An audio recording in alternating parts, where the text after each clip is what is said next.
Oi, gente, de novo eu aqui. Ó, agora a gente vai para a aula de sociologia e a gente vai falar sobre a globalização e o neoliberalismo e sobre uns projetos econômicos que foram muito importantes. Primeiramente, vou explicar para vocês o que é a globalização. O conceito de globalização é o processo de aprofundamento internacional da integração econômica, social, cultural e política, que teria sido impulsionada pela redução de custos dos meios de transporte, pela internet, pelos avanços tecnológicos e etc. A globalização, gente, resumindo aqui, é a expansão e a diminuição do mundo. A expansão em questão de, tipo, a gente está abrindo as fronteiras dos países, então a gente está se expandindo, contudo, a gente está diminuindo o espaço entre eles, por causa da internet, do avião, do barco e tudo mais. A globalização é um fenômeno do mundo capitalista, isso é meio óbvio, porque se não fosse pelo capitalismo, a gente não teria internet, a gente não teria aviões, a gente não teria avanços tecnológicos. E eu não posso negar, gente, o capitalismo fez tudo isso. E a gente não teria essa aproximação barra expansão do mundo, entende? Ele também permitiu a expansão na venda de mercadorias. Então, além de, tipo, a gente poder ter uma livre circulação de pessoas e uma livre conversa, uma livre tudo, assim, uma expansão cultural, uma expansão social, a gente tem essa expansão econômica, que é a expansão, tipo, na venda de mercadorias, na entrada de capital, na atuação das multinacionais, dos conglomerados, das transnacionais, de tudo, gente. A globalização ela permitiu expansão, tipo, várias coisas. Ela também traz consigo o aumento das riquezas, a facilidade de comunicação e movimentação de pessoas, de objetos e de dinheiro, igual eu falei, gente. Mas, contudo, entretanto e todavia, ela está presente no cotidiano dos seres humanos e possui muita influência nas suas ações. Mas ela a globalização ela também tem as suas consequências que são muito grandes dentro da sociedade, que implica na diminuição estatal, no aumento do desemprego estrutural, na evidenciação das desigualdades sociais e tudo mais. Dentro da globalização, a gente tem que trabalhar o conceito de trabalho mesmo, que é muito importante no mundo globalizado e no mundo em qualquer fase. A palavra trabalho, antigamente, ela era vista como algo negativo e se referia somente às classes mais baixas. Pro... Quando a gente começou lá na pré-história, as pessoas não trabalhavam, elas só viajavam, mudavam, caçavam, colhiam e dormiam. Quando a gente começou a ter sociedades mais complexas, que foram os egípcios e os sumérios, quem trabalhava eram somente os escravos. Os hebreus foram escravos, dos sumérios foram povos pequenos da região ali que eles dominaram. Depois disso, na Grécia Antiga, para os gregos era muito importante você ficar em ócio, você ficar parado, você ficar parado pensando, cuidando da sua vidinha, mas trabalhar era coisa de escravo também, coisa de pessoa que não era considerada nem cidadão. Então, para eles também, quem trabalhava, que eram os comerciantes, eles faziam negócio, eles negavam o ócio, eles negavam a vida de parado, negavam a filosofia, negavam a vida política. Então, quem trabalhava negava o ócio, e para eles isso já era muito ruim. Para os romanos, era considerado uma tortura trabalhar, tanto que era somente os escravos quem trabalhavam. No feudalismo, o trabalho era uma maldição. A Igreja Católica, que era muito importante dentro do feudalismo e da Idade Média, ela dizia que quem tinha que trabalhar era amaldiçoado por Deus.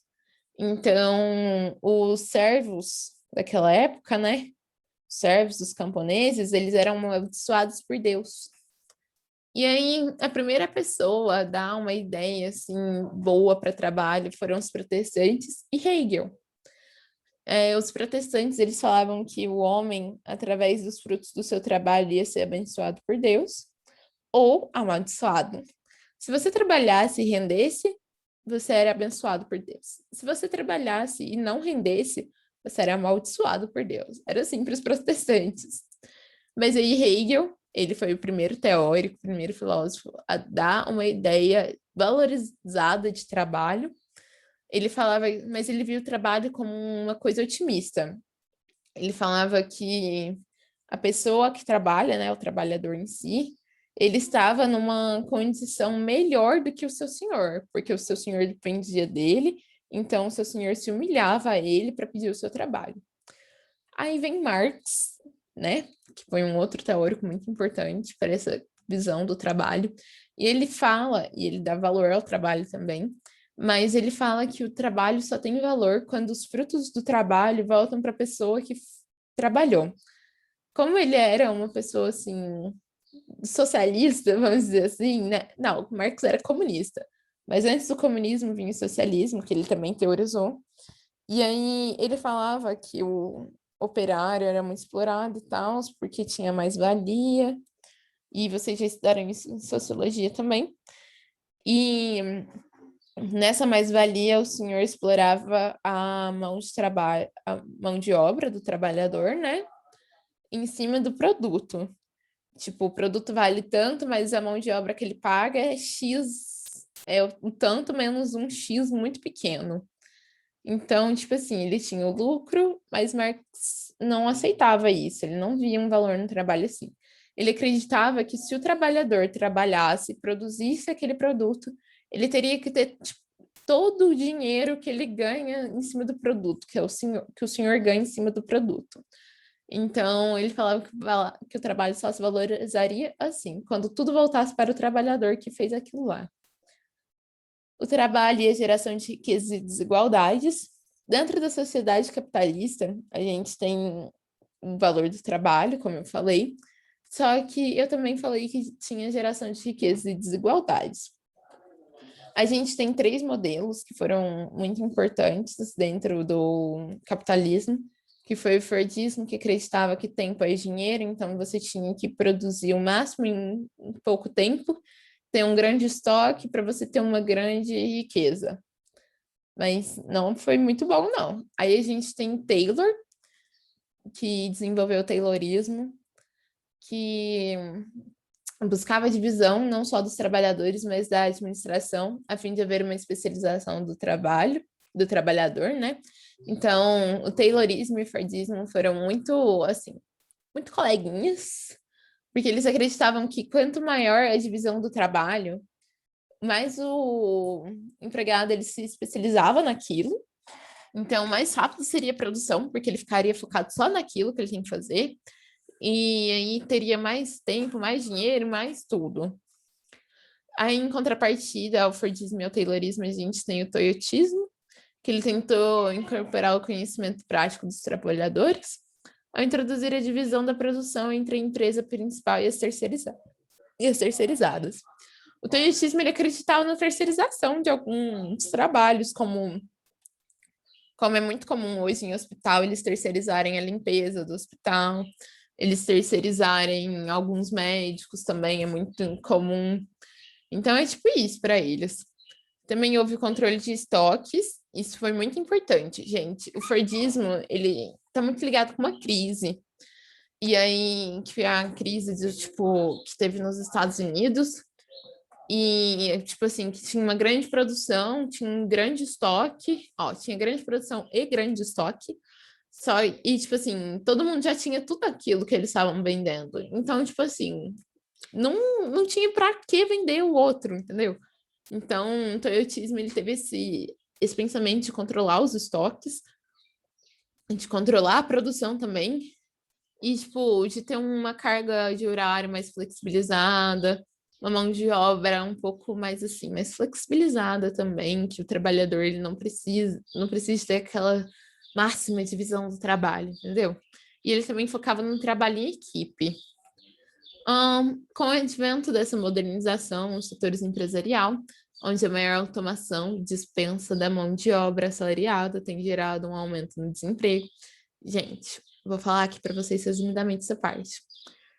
Com essa automatização, com essa aproximação de novas tecnologias, com essa evolução humana, a gente tira o trabalho das pessoas assalariadas, que são aquelas pessoas que não têm uma formação, são aquelas pessoas que não estão plenamente em conformidade com as evoluções da sociedade.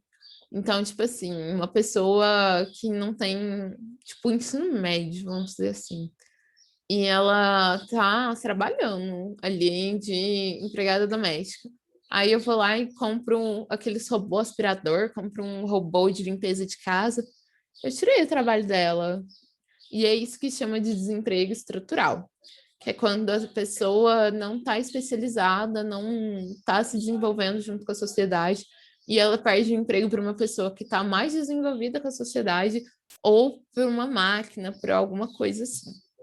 E o trabalho, né, essa modernização do trabalho gera isso, gera geração de riquezas para o... Gera geração, né? Ela gera riquezas para o proprietário das coisas, né, das proprietário das máquinas, do local de trabalho, de tudo. E ele gera desigualdade entre as pessoas que já são pobres, que são as assalariadas. A gente tem agora os caminhos da economia, que são os projetos econômicos que ditam o social. A gente tem 3 projetos econômicos muito importantes, que é o neoliberalismo, o projeto social democrata e o projeto democrático popular.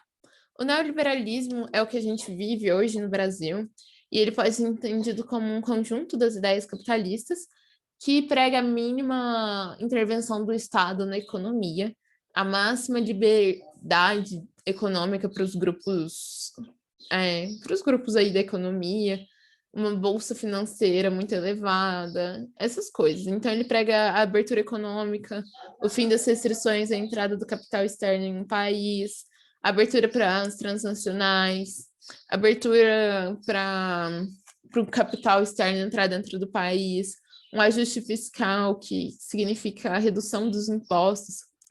Tem muito isso no Brasil, gente. Esse ajuste fiscal, que é a redução dos impostos para as empresas poderem vir para uma dada área aqui do Brasil. E aí, quando, vamos dizer assim, que aquela empresa não precisa pagar imposto por 5 anos. Quando acaba esses 5 anos, a empresa sai daqui, porque ela vai ter que começar a pagar imposto, entende? Já aconteceu muito aqui na região de Passos, no Brasil inteiro isso acontece.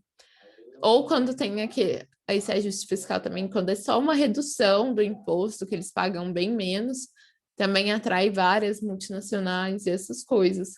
Tem a diminuição da atuação estatal, que é... O Estado é zero, gente. Dentro do neoliberalismo, eles querem que o Estado seja zero, que ele se preocupe só com a política, que deixe a economia de lado, que o mercado vai regularizar a economia.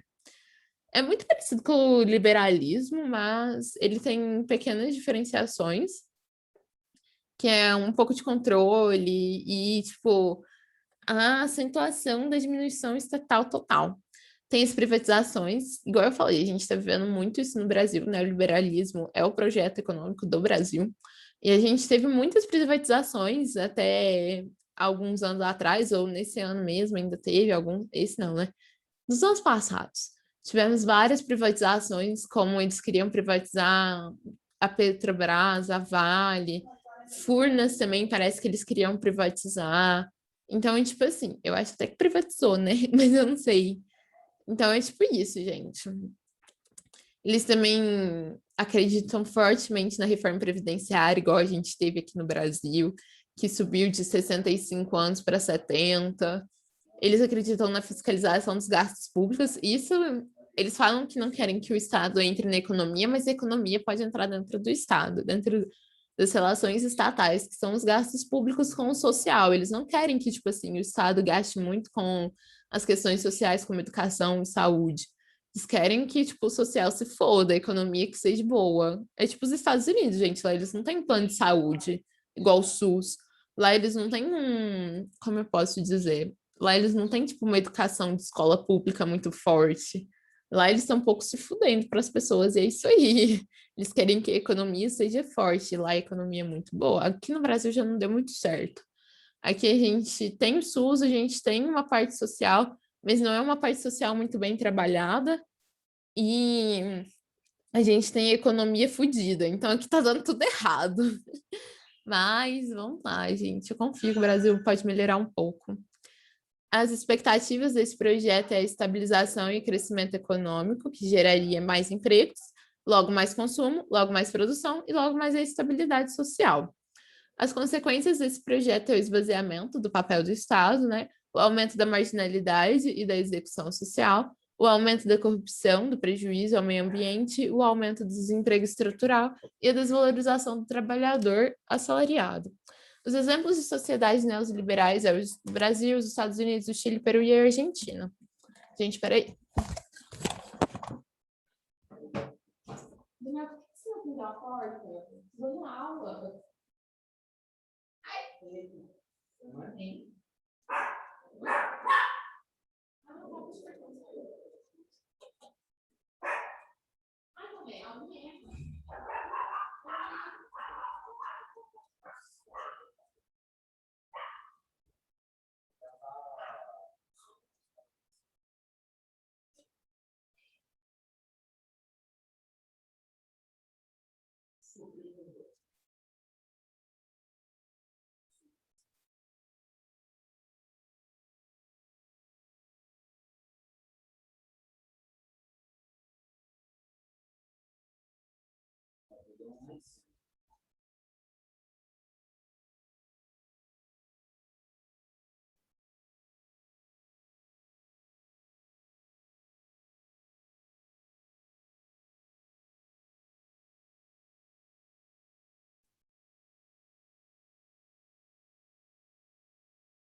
Tô bem aqui, ó. Tô bem aqui.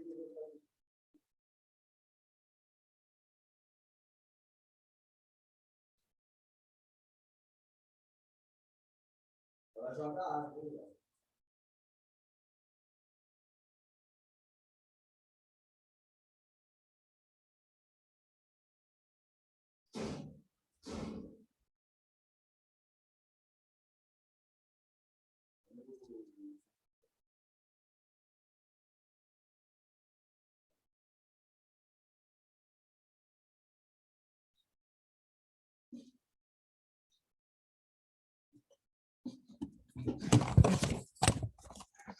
Voltei, gente. Fui atender a porta. Aí a gente tem a social-democracia. Ela admite o dirigismo social, que é o Estado intervir na economia, o Estado ter a sua representatividade dentro da sociedade. Ele é adotado por países capitalistas, tudo bem, gente? Embora a gente não tenha quase nenhum exemplo atualmente de país socialista. Mas é isso. As características é o Estado que atua na economia, a harmonia entre o capital e o trabalho, expectativa de vida muito alta, a baixa desigualdade social, dificuldade com relação à população economicamente ativa e etc. Ele tem as expectativas desse projeto é com a atuação estatal visa-se diminuir as desigualdades sociais, permitindo que todos tenham acesso aos bens de consumo. As consequências é a baixa desigualdade social, os problemas com a previdência e a população economicamente ativa. Gente, como lá tem uma alta expectativa de vida e uma baixa taxa de nascimento, acaba tendo esse problema, que vai ter mais senhores de idade na. Ops. Que vai ter mais senhores de idade no futuro do que pessoas que estão economicamente ativas no país. É adotado pela Alemanha, a Bélgica, a Finlândia e o Reino Unido. A economia ela deve estar voltada para o bem-estar social. As características são as ações estatais voltadas para a sociedade, reforma agrária e tributária, melhor distribuição de renda, não pagamento da dívida externa de um país e renegociação da dívida interna. As expectativas deste projeto é controlar de forma eficaz o jogo de mercado, impedir a formação de oligopólios e monopólios, reformar a política que elimina as distorções na representação parlamentar, democratizar as forças armadas e garantir os direitos sindicais e desmilitarização das polícias. Não possui nenhum país que adote, pois é preciso sua aprovação por meio de democracia. E é isso aí, gente. acabamos nossa aula de sociologia. Tchauzinho.